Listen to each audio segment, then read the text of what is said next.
Hello guys, welcome and welcome back to my YouTube channel. It's your girl Veronica and we're back again with an interesting video.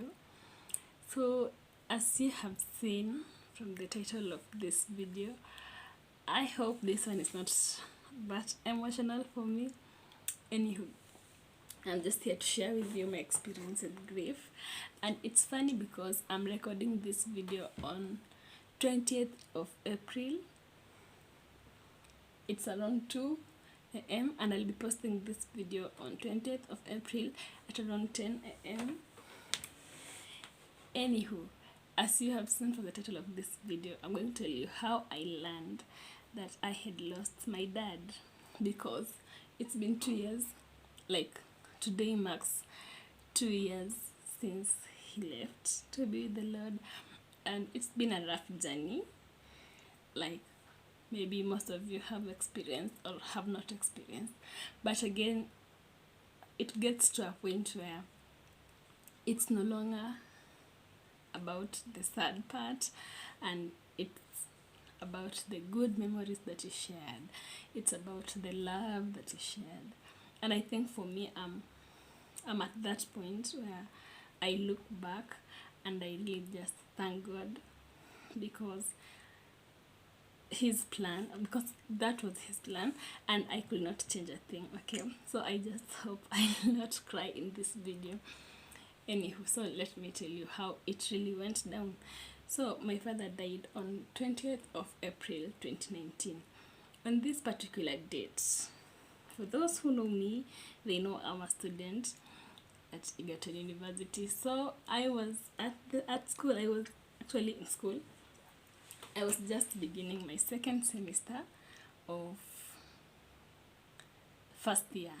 Yeah, so I was a first year student, and I was just my second year was just beginning. Actually, I was still in the first month of the semester, and it was a normal day. Actually, it was on Easter.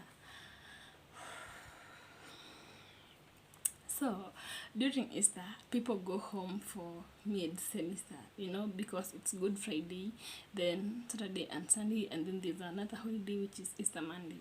So that 4 days, people normally go home or just go away and hang out with their friends and stuff. So on this particular Friday, I was supposed to go home since I knew my father was sick, and I was supposed to go see him, but things were not just working out for me. I was broke, of course. I don't know, things were just scattered all over the place, and I just let it pass. Okay, I told myself I'll go on Saturday morning. So this particular day, all my roommates were gone. Okay, all my roommates were gone, and we used to be 4 of us plus another friend, so we were 5. So all my roommates had gone home and I was alone in my room. So at around 9 on that Friday night, I decided, let me watch a movie. And let me tell you, it was on a funny time since the Game of Thrones season, I think 8, was just coming out or something, and everyone was vibing it. So I said, let me catch maybe a few episodes of season 1 and see if it's interesting. So I was there trying, and to be honest, it was so boring. So I never really watched Game of Thrones because it was so boring. I could not just watch like a full episode. So I tried watching other movies here and there and some comedy and stuff, and it was just so uncomfortable. I kept feeling so uncomfortable, and I'm sorry, I don't know, I just kept feeling so uncomfortable. So I told myself, why not sleep? And I closed my eyes and I'm trying to sleep and I just cannot sleep. Okay, I'm like, why am I feeling this uncomfortable all of a sudden? So finally, I managed to get some sleep. At around 4 a.m., I wake up and I check my phone and I have 2 missed calls. And I don't know, my heart did not rest, but I was surprised because, sorry, this is my uncle who we never really used to speak. I didn't even have his number. it was just weird. Like, why would he call me at 4 a.m.? But you know, it did not ring and stuff. So I had two missed call, one from my uncle, one from my sister.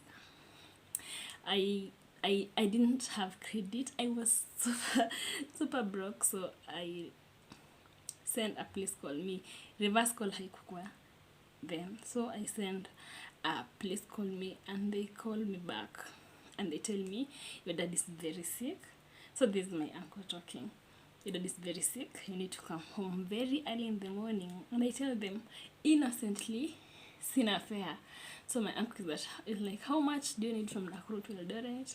And I'm like, around 400, but pia pesa ya chakula and some stuff here and there. So I tell him send me 800, which he does immediately. So it's 4 a.m. I can't like wake up at 4 a.m. to go anywhere. So I go back to sleep, and surprisingly I fall asleep again. And when I woke up, I found another missed call. This one was from my cousin. Yeah, my cousins. I think two of my cousins called me, and again, surprisingly, these two cousins I never used to. Okay, you know the way they're your older cousins, and they're not just the people you socialize with, so you don't have their number and stuff. So that was the situation. I didn't have their number, so, and they didn't have mine too. So I know my sister gave them, and when I looked at my phone, there were two missed calls, and of course I tried to call them back, and they told me, oh, you need to wake up and come and stuff and stuff. And I was like, okay, let me prepare and go. After all, it was around like six something. So I said, let me pack, and then by 6:30 I go to the bathroom, take a shower, then go leave by 7. So I start packing my things. Okay, so in the process of packing my bags, I'm like, let me pack two pairs of clothes, so that I'm going on Saturday, I stay on Sunday, I come back on Monday, because I have classes to attend, I have cuts coming up. So that was my plan actually. So I was just to carry a small bag. So as I'm going through my bags, I come across my father's photocopy of an identity card, and I just look at his picture, and out of nowhere I start crying, like I was crying, and I don't know why I'm crying. I don't know if you've ever been in that situation where you are crying but you don't know why you are crying. So I just kept looking at the picture and crying and crying and crying, and I'm just there wondering, why are you crying, and you need to be packing. So I stopped crying and I start packing, but I cannot start packing because the moment I start packing, I start crying. So I decided, let me call one of my friends. I mean, she just used to live in the next hostel, and she's my namesake, and she's my classmate, because I was trying to think of my friends, and all of them were not in school. I have a very few list of friends. So I just dial her number and I call, and I'm like, unza kuja room yangu kiasi, just a little bit. And you know, it's 6 a.m. Who wakes people up 6 a.m. to call them? Anywho, I don't know, she just came effortlessly. We were not like this then. Now we are, I think. I think now we are close, because we are always very close. We always talk a lot and stuff. So when I called her, she was just like, not that much of a friend, but let's say a classmate. So I call her, and effortlessly she comes to my room, and we are there, and I just tell her whatever my uncle has told me, and she tells me, let me heat you water, you pack, stop crying, pack your things, let me heat some water for you so that you can go and take a shower. So, and that happens. I pack my things, and I'm telling her, you know, let me give you my keys, because I'm sure I'm not even going for a long time, and I'll be back, as in just, you know, I'm throwing a few things here and there. Okay, I'm sorry if I'm making this story too long. Anyway, so long story short, I went to the bathroom. While I was in the bathroom, my uncle calls again and tells my friend, my father is dead, but my friend should not tell me, So, and she did not tell me, let me tell you, she kept the secret. And so I came from the bathroom and I prepared myself and I left. I even left her with my key.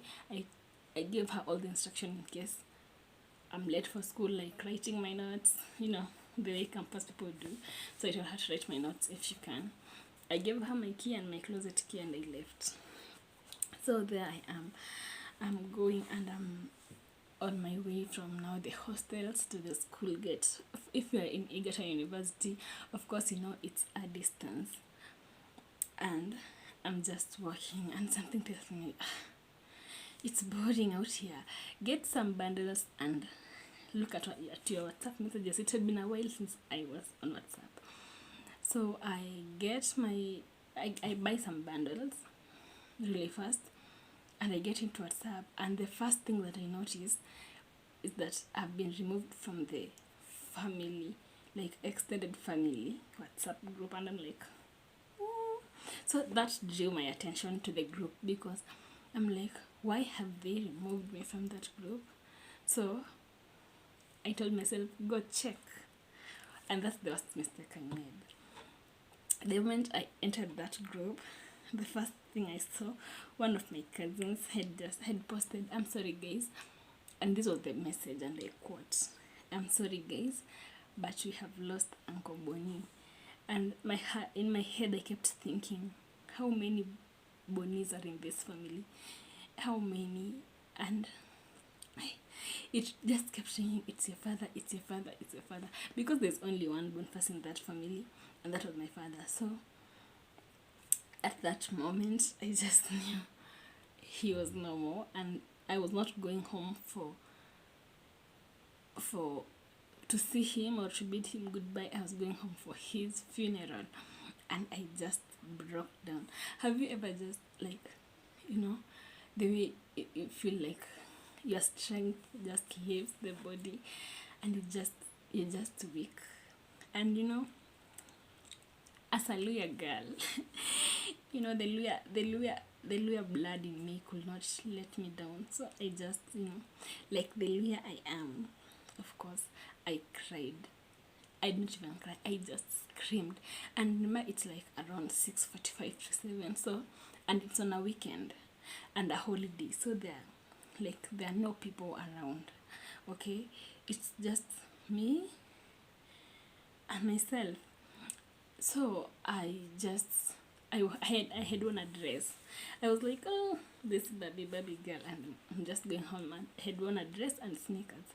So I just went and looked for somewhere to sit down. Just like I moved from the road to like besides on the roadside. I moved from the road to the roadside. So I sat down and I just cried and cried and cried.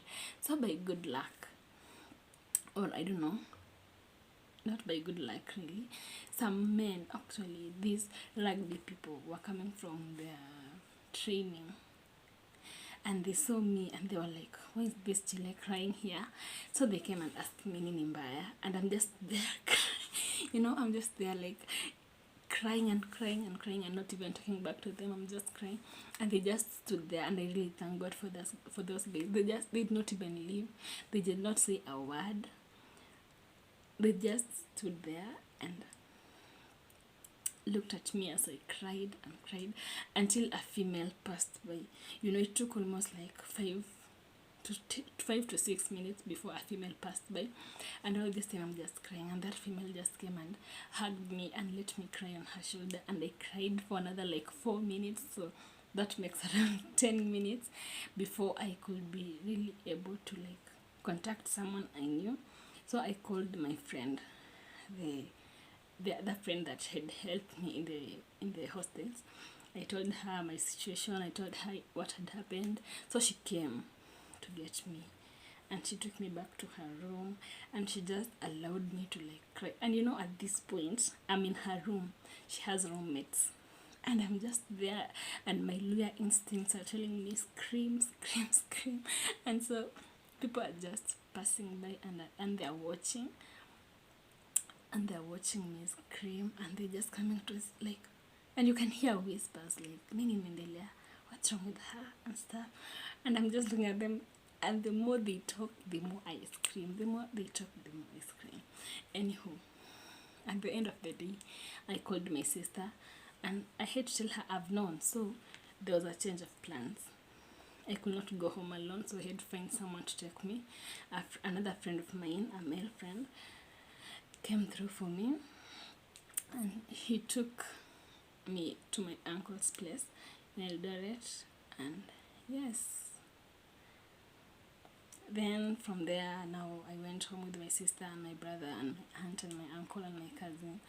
And yes, until the burial. And that's how I learned. I mean, this story was about how I learned about my father's death.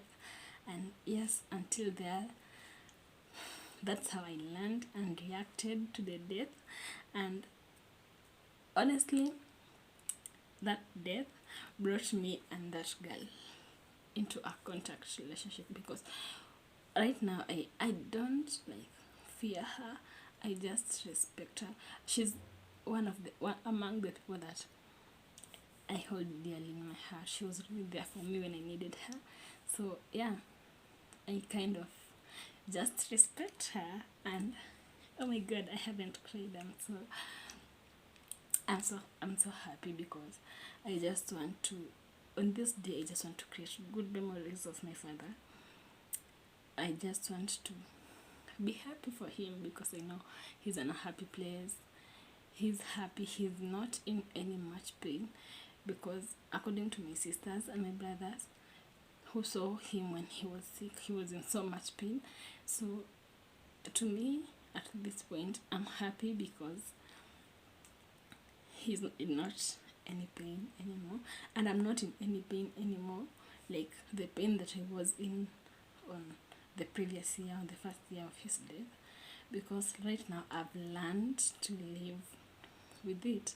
Like, I've learned to live without the pain, and I've learned to live with him in my heart, like the good memories, the good lessons he taught me, the nice pictures we have of him.